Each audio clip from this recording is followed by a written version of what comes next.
മഹാത്മാഗാന്ധിജി ഇന്ത്യയുടെ രാജ്യപിതാവ് 1869 ഒക്ടോബർ 2 ഗുജറാത്തിലെ പോർബന്തറിൽ ജനിച്ചു. പൂർണ്ണനാമം മോഹൻദാസ് കരംചന്ദ് ഗാന്ധി.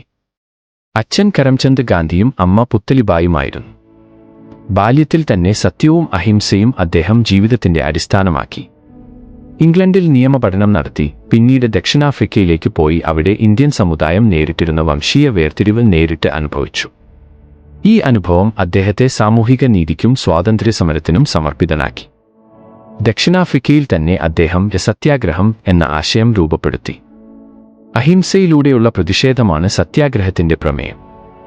1915 ഇന്ത്യയിൽ തിരിച്ചെത്തിയ ഗാന്ധിജി ഇന്ത്യൻ നാഷണൽ കോൺഗ്രസിൽ ചേർന്നു. ചമ്പാരൻ, ഖേദ, അഹമ്മദാബാദ് തുടങ്ങിയ സ്ഥലങ്ങളിൽ ഗതി നഷ്ടപ്പെട്ട കർഷകരുടെ പ്രക്ഷോഭങ്ങളിൽ പങ്കെടുത്തു. 1920കളിൽ അസഹകരണ സമരവും 1930 ഉപ്പുസത്യാഗ്രഹവും അദ്ദേഹത്തിന്റെ നേതൃത്വത്തിൽ നടന്നത് ബ്രിട്ടീഷുകാരെ പ്രതിരോധത്തിലാക്കി. സ്വദേശി ആശയം പ്രചരിപ്പിച്ചുകൊണ്ട് വിദേശ വസ്തുക്കൾ ബഹിഷ്കരിക്കുകയും ചാർക്ക ഉപയോഗം പ്രോത്സാഹിപ്പിക്കുകയും ചെയ്തു. അദ്ദേഹം ഹിന്ദു-മുസ്ലിം ഐക്യത്തിനു വേണ്ടി ഏറെ പരിശ്രമിച്ചു.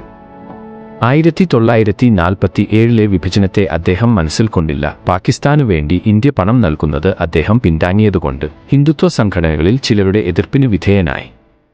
1948 ജനുവരി 30 നാഥുറാം ഗോഡ്സെ എന്ന ഹിന്ദുത്വവാദി ഗാന്ധിജിയെ വധിച്ചു. അദ്ദേഹത്തിന്റെ മരണം ലോകത്തെ ഞെട്ടിച്ചു. മഹാത്മാഗാന്ധിയുടെ പൈതൃകം ഇന്ന് വരെ ലോകമെമ്പാടുമുള്ള സമാധാന പ്രവർത്തകരെയും മനുഷ്യാവകാശ പ്രവർത്തകരെയും പ്രചോദിപ്പിക്കുന്നു.